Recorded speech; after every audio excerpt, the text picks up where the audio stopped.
જય ખોડિયાર, જય માતાજી બધાને.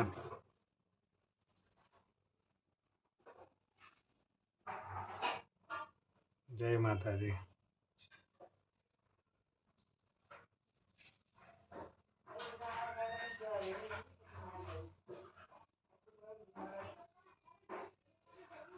એક સરસ વાર્તા તમારી આગળ રજૂ કરું.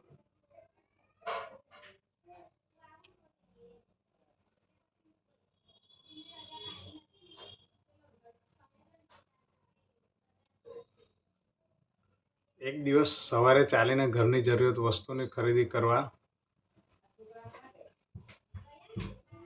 જઈ રહ્યા હતા એક ભાઈ. ત્યારે એક નાના મકાનમાંથી કોઈ રડી રહ્યું હતું તેવો અવાજ આવી રહ્યો હતો. મકાન અત્યંત નાનું અને નળિયાવાળું હતું. વધુ નજીક જતાં ખબર પડી કે બાળકના રડવાનો અવાજ આવી રહ્યો છે. તે અવાજમાં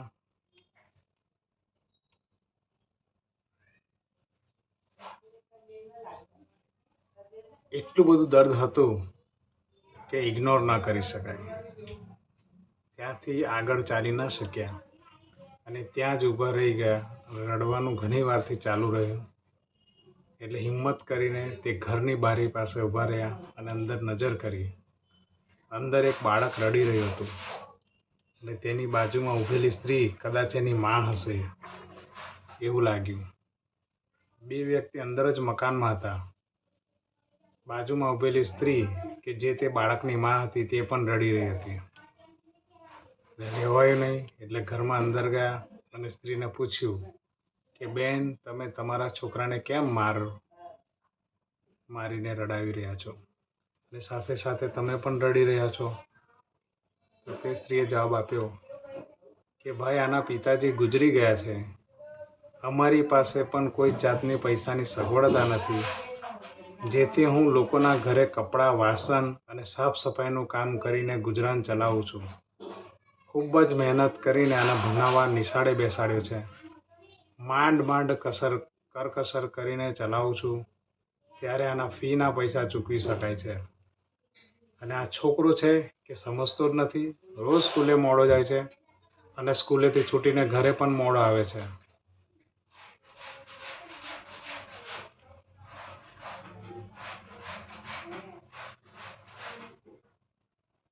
તમે જ કહો કે મારવા સિવાય મારી પાસે એને સમજાવવા માટે કયો રસ્તો છે? રસ્તામાં રમતમાં લાગી જાય છે અને સાંજે પણ ઘરે આવે ત્યારે કપડાં સાવ મેલા કરીને આવે છે. મેં છોકરાને અને તેની માતાને થોડું આશ્વાસન આપ્યું અને સમજાવ્યું. પછી તો કામ પર નીકળી ગયો. આ વાત રાત્રે સૂતા સૂતા પણ મગજમાં ચાલતી હતી કે એકનો એક બાપ વગરનો દીકરો આવું વર્તન કરે તો પછી માં પણ બીજું શું કરે? થોડા દિવસ પછી સવારે શાકભાજી લેવા શાક માર્કેટ ગયા ત્યારે અચાનક જ નજર એ છોકરા ઉપર પડી. તે છોકરો શાકની મોટી મોટી ભારી લઈને મજૂરો જતા હતા. એમાંથી જે શાક નીચે પડી જતું તે વીણતો હતો. એટલે નજીક જઈને જોયું તો આ એ જ છોકરો હતો જે રોજ તેની માતાના હાથનો માર ખાતો હતો અને રડતો હતો. આ જોઈને પણ કુતૂહલ થવા લાગ્યું કે આખરે વાત શું હશે? હવે જાણવું જ પડશે. એટલે ખબર ન પડે તે રીતે છાનામાના તે છોકરાની પાછળ ચાલવા લાગ્યા. જેની પાસે રહેલી મોટી થેલી જે આવા શાકથી ભરાઈ ગઈ. એટલે થોડે દૂર જઈને એક દુકાનની પાસે આવેલી ફૂટપાથ પર બધું શાક અલગ અલગ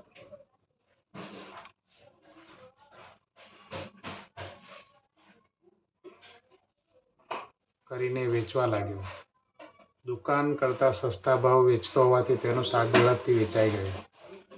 છોકરો શાક વેચી નવરો થઈને ઊભો થઈને થોડે દૂર એક કપડાવાળાની દુકાનમાં ગયો. શાકમાંથી જે પૈસા મળ્યા હતા એ દુકાનદારને ત્યાં રાખેલી પોતાની ચોપડીની થેલી લઈને નિશાળે ગયો. રસ્તામાં તેનું મોઢું ધૂળ અને પરસેવાવાળું થઈ ગયું હતું, જે ધોઈ નાખ્યું. નિશાળે પહોંચ્યો ત્યારે 1 કલાક મોડું થયું હતું. જ્યાં તેના શિક્ષક કે તેને સજા રૂપે 4-5 ફટકા લગાવી દીધા. ત્યારે રહેવાયું નહીં અને તેના શિક્ષક પાસે ત્યારે ભયથી રહેવાયું ના ને શિક્ષક પાસે પહોંચી ગયા અને રોક્યા. ત્યારે શિક્ષકે કહ્યું કે આ છોકરો રોજ આવી રીતે મોડો આવે છે અને રોજ મારા હાથનો માર ખાય છે, પણ કંઈ સમજતો નથી. તેના ઘરે પણ મેં 2-3 વખત જાણ કરી છે. છોકરો માર ખાધા પછી બેસીને ભણવા માંડ્યો. મેં તેના શિક્ષકનો મોબાઈલ નંબર લીધો અને ઘરે આવી ગયો. ત્યારે યાદ આવ્યું કે શાકભાજી લેવા ગયા હતા અને કંઈ પણ લીધા વગર જ ઘરે પાછા આવી ગયા. એ માસૂમ છોકરાએ સાંજે ઘરે આવીને પાછો માના હાથનો માર ખાધો. બીજા દિવસે સવારે જાગ્યા ત્યારે પહેલાં શિક્ષકને ફોન કર્યો અને કહ્યું કે તમે અત્યારે ને અત્યારે શાક માર્કેટ પહોંચો,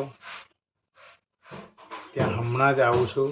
અને આ બાજુ છોકરાના ઘરે પાસે જઈને જોયું તો છોકરાઓ નિશાળે જવા માટે ઘરેથી નીકળતો હતો. છોકરો ગયા પછી તેની માતા પાસે જઈને કહ્યું કે બેન, તમે અત્યારે જ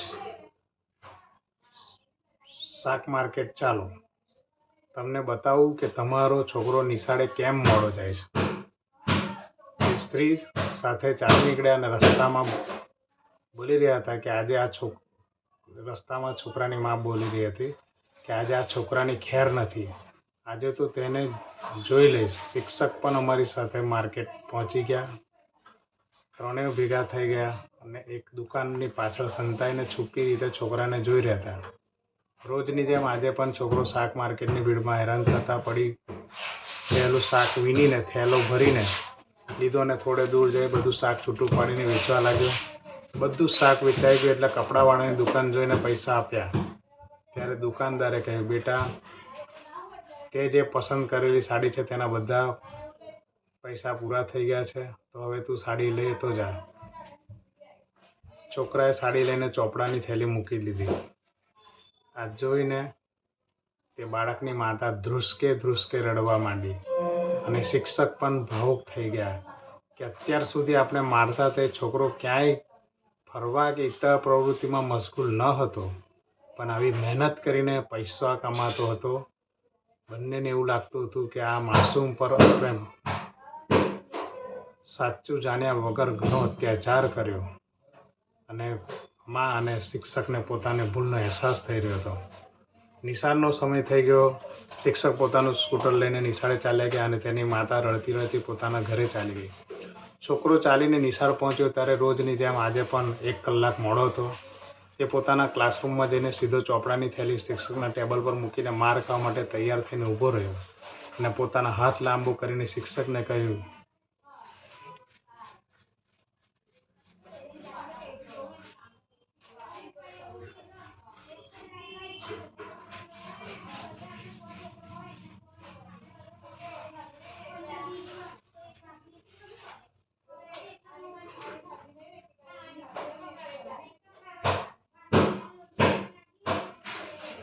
શિક્ષકને કહી રહ્યો હતો કે મારવું હોય એટલું મારી લ્યો. ત્યારે શિક્ષકની પોતાની ખુરશીમાંથી ઊભા થઈને પૂછ્યું કે તારી થેલીમાં આ શું છે? કે આ છોકરો અત્યારે રડતા રડતા કહ્યું કે મારી મમ્મી બીજાના ઘરે કામ કરવા જાય છે, ત્યારે તેની પાસે ફાટેલી સાડી છે જે પહેરીને જાય છે, એટલે તેના માટે સાડીની ખરીદી કરી છે. આટલું સાંભળતા મારીને શિક્ષકની બંનેની આંખમાંથી આંસુ નીકળી ગયા. છોકરાને પૂછ્યું કે તું આ સાડી તારી માતાને આજે આપવાનો છે? તો ત્યારે ના પાડતા કહ્યું, નિશાળેથી છૂટીને પણ કામ કરીને થોડા પૈસા બચાવું છું, જેમાંથી એક દરજીને ત્યાં બ્લાઉઝ અને ચણિયો બનાવી દીધો છે, તેના પૈસા પૂરા થાય એટલે એ મને આપશે, પછી હું માતાને આપીશ. એ ભાઈ અને શિક્ષક પણ રોતા રોતા વિચારી રહ્યા હતા કે ક્યાં સુધી આપણા સમાજમાં ગરીબીની સાથે આવું થશે, ગરીબ સાથે આવું થશે. ક્યાં સુધી તહેવાર આવતો હોય તો બીજાનું જોવા સિવાય કંઈ સુખ મળશે જ નહીં. શું ઉપરવાળા પણ આવા ગરીબ લોકોની હક નથી રાખ્યો કે શું આપણે આવા બધા તહેવારોમાં વાપરવાના પૈસાથી અમુક ભાગ આવા ગરીબ લોકો માટે કેમ નથી રાખતા? તમે પણ નિરાંતે આ વાત વિચારજો. અને હા, હવે પછીના તહેવારમાં આપણા આ ગરીબ લોકો માટે થોડી સદ્ભાવના રાખશો.